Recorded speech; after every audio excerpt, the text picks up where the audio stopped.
نحمده ونصلي على رسوله الكريم اما بعد فاعوذ بالله من الشيطان الرجيم بسم الله الرحمن الرحيم رب اشرح لي صدري ويسر لي امري واحلل عقدة من لساني يفقهوا قولي۔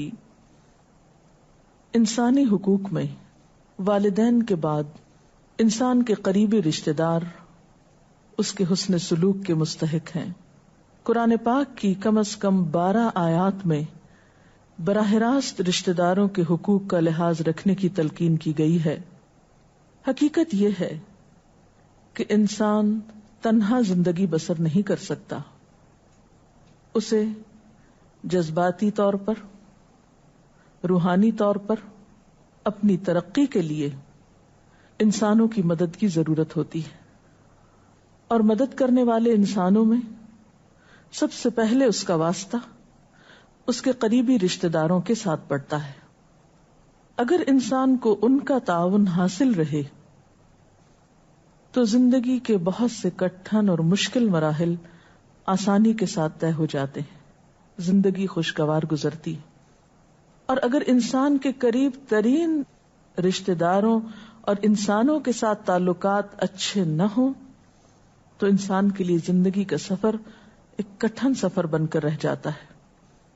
اس لیے ہم دیکھتے ہیں کہ قرآن پاک کے علاوہ رسول اللہ صلی اللہ علیہ وسلم نے بھی ہمیں بارہا رشتہ داروں کے ساتھ تعلق کو جوڑ کر رکھنے، اور نہ صرف یہ کہ تعلق کو جوڑ کر رکھنے بلکہ اچھا سلوک کرنے کی بے حد تلقین فرمائی ہے۔ قرآن پاک میں اللہ تعالیٰ فرماتے ہیں ان اللہ یأمرکم بالعدل والاحسان وایتاء ذی القربى، بے شک اللہ حکم دیتا ہے تم کو عدل کا، احسان کا اور رشتہ داروں کو دینے کا۔ سورۃ النساء میں بھی اللہ تعالیٰ فرماتے ہیں واتقوا اللہ الذی تساءلون بہ والارحام ان اللہ کان علیکم رقیبا، اور ڈرو اللہ سے جس کا نام لے کر تم ایک دوسرے سے اپنے حقوق مانگتے ہو، اور رشتہ داروں کے بارے میں خاص طور پر خدا سے ڈرو، یقین جانو خدا تمہاری نگرانی کر رہا ہے۔ گویا کوئی انسان اگر اپنے رشتہ داروں کے ساتھ زیادتی کرتا ہے یا ان کا حق نہیں دیتا تو براہ راست اس کا یہ عمل اللہ تعالیٰ کی نگاہ میں ہے، اور قیامت کے دن اس سے یعنی انسان سے اللہ تعالیٰ اس کے بارے میں سوال کرے گا اور انسان کا محاسبہ کرے گا۔ ایک اور آیت میں ارشاد باری تعالیٰ ہے والذین ینقضون عہد اللہ من بعد میثاقہ ویقطعون ما امر اللہ بہ ان یوصل ویفسدون فی الارض اولئک لہم اللعنۃ ولہم سوء الدار، وہ لوگ جو اللہ کے عہد کو مضبوط باندھ لینے کے بعد توڑ ڈالتے ہیں اور ان رشتوں کو کاٹتے ہیں جن کو جوڑنے کا اللہ نے حکم دیا ہے، اور جو زمین میں فساد پھیلاتے ہیں وہ لعنت کے مستحق ہیں۔ یعنی ایسے لوگ اللہ کی رحمت سے دور ہیں اور ان کے لیے آخرت میں بھی بہت برا گھر ہے، سوء الدار۔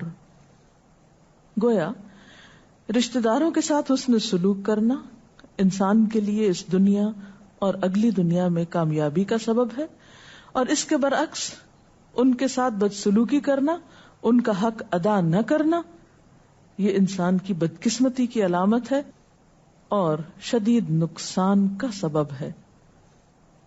تو آئیے ہم دیکھتے ہیں کہ اس سلسلے میں ہمارے دین کی تعلیمات کیا ہیں۔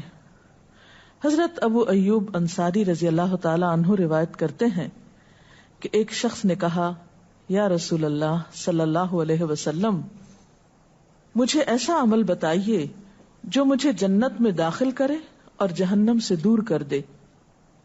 تو نبی کریم صلی اللہ علیہ وسلم نے فرمایا تم صرف اللہ کی عبادت کرو، اس کے ساتھ کسی کو شریک مت ٹھہراؤ، نماز قائم کرو، زکوٰۃ دو اور رشتہ داروں سے اچھا سلوک کرو۔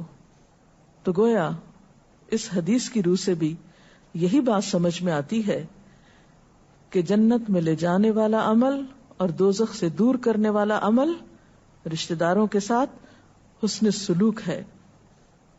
نبی صلی اللہ علیہ وسلم نے مدینہ تشریف لانے کے بعد بالکل ابتدائی تعلیمات جو لوگوں کو سکھائیں، ان میں بھی رشتہ داروں کے ساتھ حسن سلوک کی تلقین ہمیں ملتی ہے.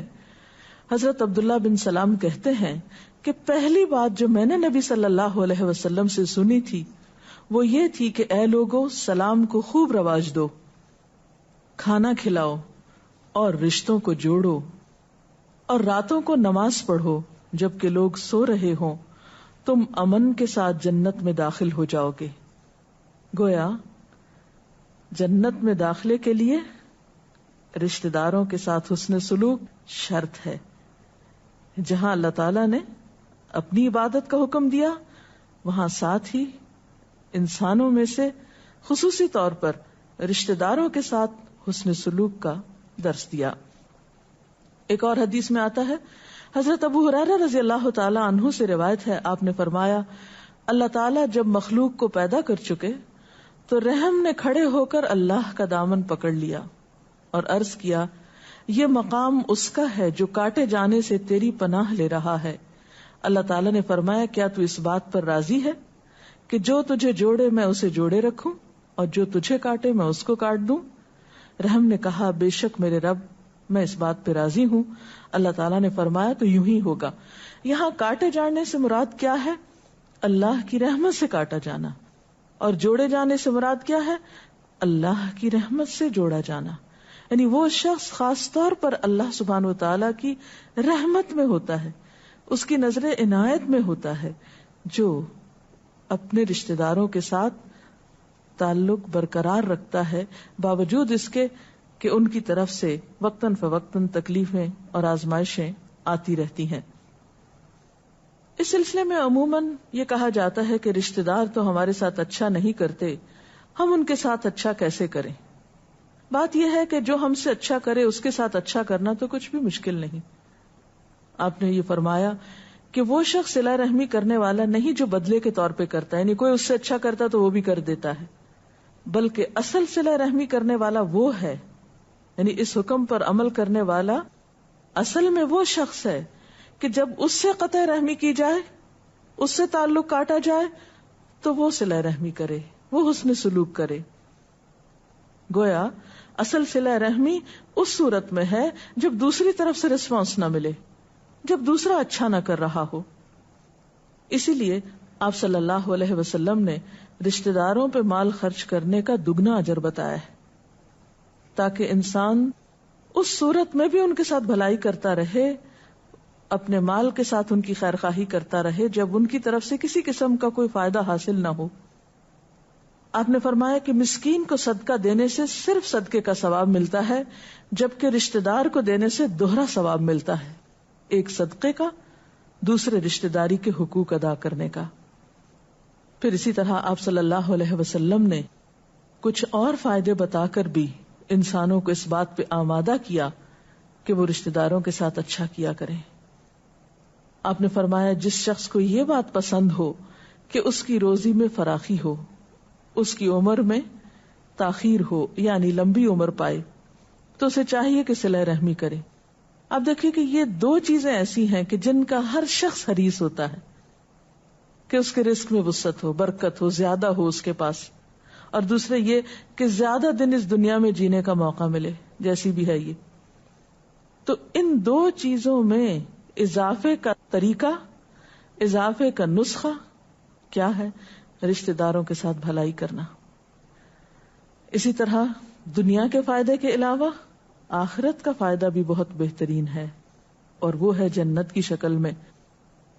اور اس کے برعکس رشتوں کو کاٹنے والے کے لیے سخت وعید ہے کہ وہ جنت میں نہ جا سکے گا. آپ نے فرمایا، لا يدخل الجنت قاطع رحم، وہ شخص جنت میں نہ جا سکے گا جو رشتوں کو کاٹتا ہے. پھر اسی طرح آپ صلی اللہ علیہ وسلم نے یہ بھی فرمایا کہ ایسی قوم پر اللہ کی رحمت نازل نہیں ہوتی جس میں رشتوں کو کاٹنے والے لوگ موجود ہوتے ہیں. گویا چند لوگوں کی سزا یا چند لوگوں کے اس عمل کا خمیازہ باقی لوگوں کو بھی بھگتنا پڑتا ہے. اس سے ایک اور بات پتہ چلتی ہے کہ ہر انسان پر یہ لازم ہے جب کوئی دوسرا برا کام کر رہا ہو یا غلط کام کر رہا ہو تو وہ آگے بڑھ کر اصلاح کی کوشش کرے. آج کل ہم اپنے معاشرے میں دیکھتے ہیں کہ بسا اوقات خاندانوں کے اندر کچھ ایسے افراد ہوتے ہیں جو مسلسل دوسروں کے ساتھ ظلم و ستم کا سلوک روا رکھتے ہیں، لیکن کوئی شخص ان کو منع نہیں کرتا، کوئی ان کو روکتا نہیں، کوئی ان کا ہاتھ نہیں پکڑتا، کوئی ان کو سمجھاتا نہیں. ہر شخص اپنی زندگی میں اس قدر مصروف ہے کہ اسے دوسرے کی فکر نہیں. وہ یہ سوچ کر بے نیاز ہو جاتا ہے کہ میں تو ایسا نہیں کر رہا، یا میرے ساتھ تو نہیں ہو رہا، مجھے تو اپنی فکر ہے، یا مجھ پر تو ذمہ داری نہیں ہر ایک کے عمل کی. اور اس طرح ہم دیکھتے ہیں کہ بسا اوقات ایک شخص کا ظلم و ستم یا ایک شخص کی قطع رحمی پورے خاندان کو متاثر کر کے رکھ دیتی. اور حدیث کے الفاظ سے بھی صاف ظاہر ہے کہ ایسی قوم پر، ایسے لوگوں پر اللہ کی رحمت نہیں اترتی جن کے اندر ایسے لوگ موجود ہوں. گویا دوسرے لوگ اگر چاہتے ہیں کہ ان پر خدا کی رحمت نازل ہو تو انہیں چاہیے کہ ایسے لوگوں کو سمجھائیں، ان کا ہاتھ پکڑیں، ان کو ظلم سے روکیں. حقیقت یہ ہے کہ انسان نقصان میں ہے. والعصر ان الانسان لفی خسر الا الذین آمنوا وعملوا الصالحات وتواصوا بالحق وتواصوا بالصبر. قسم ہے زمانے کی، یقیناً انسان نقصان میں ہے سوائے ان لوگوں کے جو ایمان لائے، جنہوں نے اچھے کام کیے، ایک دوسرے کو حق کی تلقین کی. اور حق کی تلقین میں اس بات کی تلقین بھی ہے کہ ایک دوسرے کو انسانوں کے اور اللہ کے حق ادا کرنے کی طرف بھی متوجہ کیا جائے. یعنی جو شخص حق دینے میں کوتاہی کر رہا ہو اسے اس بات سے روکا جائے. وتواصوا بالحق نقصان سے بچنے کا نسخہ ہے. وتواصوا بالصبر اور ایک دوسرے کو صبر کی تلقین کرے. اب دیکھیے کہ اس سورت کی روح سے ہمیں کچھ بہت اہم باتیں پتہ چلتی ہیں.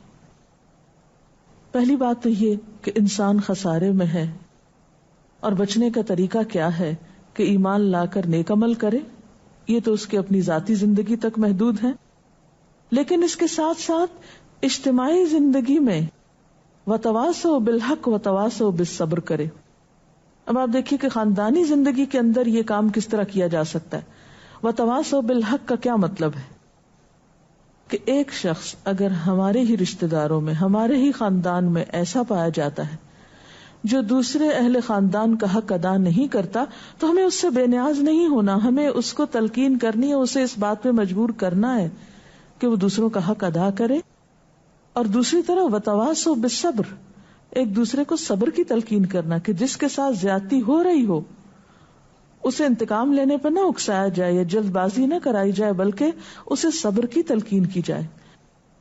مثلا اگر دو بہن بھائیوں کے تعلقات آپس میں اچھے نہیں تو دیکھا یہ جائے کہ کون زیادتی کر رہا ہے اور زیادتی کرنے والے کو زیادتی کرنے سے روکا جائے، اور دوسری طرف جس پہ ہو رہی ہے اس کو بھی نرمی سے کام لینے اور صبر کرنے کی تلقین کی جائے.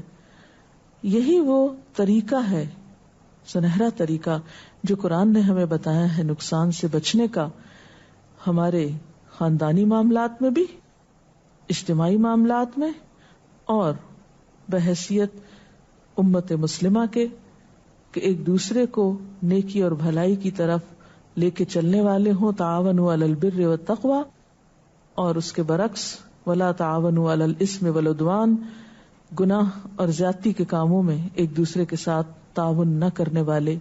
اللہ تعالیٰ سے دعا ہے کہ وہ ہمیں بہترین انسان بنائے اور ہمارے معاشرے کے اندر باہم انسانوں کو ایک دوسرے کا حق ادا کرنے والا بنائے، تاکہ اس دنیا میں بھی انسان سکون پا سکے اور آخرت بھی باعث سکون ہو. اس سلسلے میں اگر کوئی سوال آپ کے ذہن میں تو آپ کر سکتے ہیں. ایک اکثر مسئلہ جو لوگ سامنے کرتے ہیں وہ یہ کہ ہم لوگوں سے اس لیے دور رہ رہے ہیں کہ ان کی وجہ سے ہمیں کوئی شر پہنچتا ہے، تو ہم ان کے شر کی وجہ سے ان سے دور رہ رہے ہیں، ہم خود ان سے قطع رحمی نہیں کر رہے. یہ بات کہاں تک درست ہے؟ اس سلسلے میں بات یہ ہے کہ یہ نہیں ہو سکتا کہ کبھی کسی انسان کو دوسرے انسان سے تکلیف نہ پہنچے. ماں اور بچے کا باہم تعلق بہت محبت کا تعلق ہوتا ہے، لیکن بہت دفعہ آپ نے دیکھا ہوگا کہ ماں بچے پہ کسی وجہ سے خفا ہو جاتی ہے، بچہ والدین سے کسی بات پہ ناراض ہو جاتا ہے. یہ چھوٹی موٹی باتیں ہر جگہ پر ہوتی رہتی ہیں، لیکن ان چیزوں کو جب تک ہم معاف نہیں کریں گے، ایک دوسرے سے درگزر نہیں کریں گے، بات نہیں بنے گی. ان چیزوں کو تعلق کاٹ لینے کے لیے بہانہ نہیں بنانا چاہیے، ان چھوٹی چھوٹی غلطیوں کو. بلکہ ہمیں تو یہاں تک ملتا ہے قرآن پاک میں، سورۃ النور میں ایک واقعہ آتا ہے، واقعہ بہت معروف ہے. حضرت عائشہ رضی اللہ تعالی عنہا پر جب کچھ لوگوں کی طرف سے الزام تراشی کی گئی تھی، تو ان لوگوں میں ایک شخص وہ بھی تھا جن کی مالی معاونت حضرت ابوبکر صدیق رضی اللہ تعالیٰ عنہ کیا کرتے تھے. جب انہیں پتا چلا کہ الزام لگانے والوں میں وہ بھی شامل ہیں، تو آپ نے ان کی مدد روک لی. اس پر اللہ سبحانہ وتعالیٰ نے خاص طور پر تلقین کی کہ اہل فضل اس بات کی قسم نہ کھائیں کہ وہ غریب مہاجر رشتہ داروں کی مدد نہیں کریں گے، بلکہ چاہیے کہ وہ انہیں معاف کر دیں. کیا تم نہیں پسند کرتے کہ اللہ تم کو معاف کر دے؟ تو بات یہ ہے کہ رشتہ داروں سے سنگین غلطی بھی ہو جائے تو دل بڑا کر کے اس کو معاف کر کے درگزر کر کے احسان کا رویہ جاری رکھنا چاہیے. کیونکہ اگر انسان ہر بات کا حل اور علاج یہی سمجھے کہ دوسرے کے شر سے بچنے کے لیے اس سے تعلق توڑ لیا جائے، تو پھر کون انسان ہے کہ جس سے ہمارا تعلق باقی رہ سکتا ہے؟ اگر ہم غیروں کے معاملے میں دل بڑا رکھتے ہیں تو اپنوں کے معاملے میں بھی جب تک دل بڑا نہیں رکھیں گے، دوسروں کے قصور معاف نہیں کریں گے، تو تعلقات کبھی بھی اچھے ہو نہیں سکتے. رشتہ داروں سے حسن سلوک یا صلہ رحمی کا جہاں کہا جاتا ہے، تو اس حسن سلوک کی کوئی خاص ڈیفینیشن یا کوئی خاص حقوق آتے ہیں، یا یہ ایک عام سا لفظ ہے کہ نیک سلوک کیا جائے؟ نیک سلوک میں بنیادی طور پر تو یہ ہے کہ آپ کی طرف سے ان کے ساتھ جب معاملہ ہو تو اس میں خیر خواہی ہو، ہمدردی ہو، ان کی بھلائی مقصود ہو. ویسے تو ایک مسلمان کے دوسرے مسلمان پر جو حق ہیں وہ ان کے لیے بھی ہیں، لیکن عام انسانوں کے مقابلے میں ان کا حق زیادہ ہے. اس کو ایک اور مثال سے بھی آپ سمجھ سکتے ہیں کہ اگر ایک انسان اپنے ہمسایوں کے ساتھ حسن سلوک کرنا چاہتا ہے تو ایک طرف محض ہمسایہ ہے اور دوسری طرف رشتہ دار ہمسایہ ہے، تو دونوں کے ساتھ بھلائی کرتے ہوئے پہلا حق رشتہ دار ہمسایہ کا ہوگا، یعنی ان کی ایک پرائرٹی ہو جاتی ہے. اسی طرح یہ ہے کہ حسن سلوک کا یہ مطلب نہیں ہے، صلہ رحمی کا یہ مطلب نہیں کہ انسان ہر وقت ان کے پاس بیٹھا رہے یا ہر روز ان سے ملے. انسان اپنی زندگی کی مصروفیات میں سے ان کے لیے وقت نکالے، ان سے ایک تعلق قائم رکھے، بالکل ایک دوسرے کو فراموش نہ کرے، بھول نہ جائے، اور خصوصی مواقع شادی یا غمی کے ان میں خاص طور پر ان کو یاد رکھا جائے. پھر اسی طرح جب وہ ضرورت مند ہوں، کسی چیز کے محتاج ہوں، تو ان کی ضرورت کو دوسروں پر ترجیح دی جائے. ان کی طرف سے اگر کوئی تکلیف پہنچی ہو تو اس کو نظر انداز کر کے اپنا حق ادا کرنے کی فکر کی جائے. آج کل ہمارے معاشرے میں ایک رویہ پروان چڑھ گیا ہے کہ اگر ہم قریبی رشتہ دار بھی ایک دوسرے کو اگر کوئی مشورہ دینا چاہیں یا اصلاح کے لیے کچھ کہنا چاہیں تو وہ ان کی ذاتی زندگی میں انٹرفیئرنس سمجھا جاتا ہے. اس سلسلے میں ہمارے دین میں کیا رہنمائی ملتی ہے؟ اس سلسلے میں یہ ہے کہ انسان اعتدال کو مد نظر رکھتے ہوئے اپنا فرض ادا کر دے، دوسرے کی خیر خواہی کا کوئی موقع ہاتھ سے نہ جانے دے. اگر وہ اسے پسند نہ کریں، قبول نہ کریں تو ان پر مسلط نہ ہوا جائے، لیکن جہاں ان کو نقصان پہنچنے کا اندیشہ ہے وہاں صرف اس بنا پر کہ وہ پسند نہیں کریں گے مدد سے ہاتھ روکا نہ جائے. کیونکہ بعض اوقات انسان کی غلط فہمی بھی ہو سکتی ہے کہ ہو سکتا ہے دوسرا پسند نہ کرے. آپ نے جیسے کہا کہ صدقہ رشتہ دار کو دے سکتے ہیں، تو اس میں ہمارے معاشرے میں دیکھا جاتا ہے کہ صدقہ کو پازیٹیولی نہیں لیا جاتا اس چیز کو. تو وہ پھر آپ کو انفارم کرنا ہوگا کہ یہ صدقہ ہم دے رہے ہیں، یا کس طرح سے ذرا؟ یعنی آپ کا خیال یہ ہے کہ اگر آپ ان کو یہ کہیں گے کہ میں آپ کو صدقہ دے رہی ہوں تو ہو سکتا ہے تعلقات اور خراب ہو جائیں. بات یہ ہے کہ اسلام میں صدقے کا بہت وسیع تصور ہے. کوئی بھی بھلائی اور خیرخواہی کا کام جو آپ کسی کے ساتھ کرتے ہیں وہ صدقہ قرار پاتا ہے. اس میں آپ ہدیتاً دیتے ہیں کچھ، یا کسی خاص مناسبت سے کسی خاص موقع پر آپ کچھ مدد کرتے ہیں، تو اللہ کے ہاں یہ سب آپ کے حق میں نیکی شمار ہوتا ہے. اور اسی نیکی کا دوسرا نام صدقہ بھی ہو سکتا ہے. اور ایک خاص صدقہ ہے جو ضرورت مند اور مستحق کے لیے، جو فقیر اور محتاج کے لیے. تو اس صورت میں آپ دیکھیں کہ ہر خاندان کے اندر کچھ نہ کچھ ایسے افراد موجود ہوتے ہیں کہ جو ان خاص صدقات کے حقدار ہوتے ہیں. ایسی صورت میں ان کو بتانا فرض نہیں ہے کہ آپ کو صدقہ دیا جا رہا ہے، لیکن اتنا ضرور رہے کہ وہ اسے اپنے اوپر ایک بوجھ سمجھ کر نہ لیں، یا اس کو پھر واپس پلٹانے اور چکانے کی فکر میں نہ ہو، یا اس کو ایک قرض کے طور پر نہ لیں، بلکہ انڈر لائن وہ بھی سمجھ جائیں کہ یہ ان کی مدد ہی کی جا رہی ہے. دینے کا انداز، بات کرنے کا انداز ایک سنگین سے سنگین معاملے کو بہت آسان کر سکتا ہے.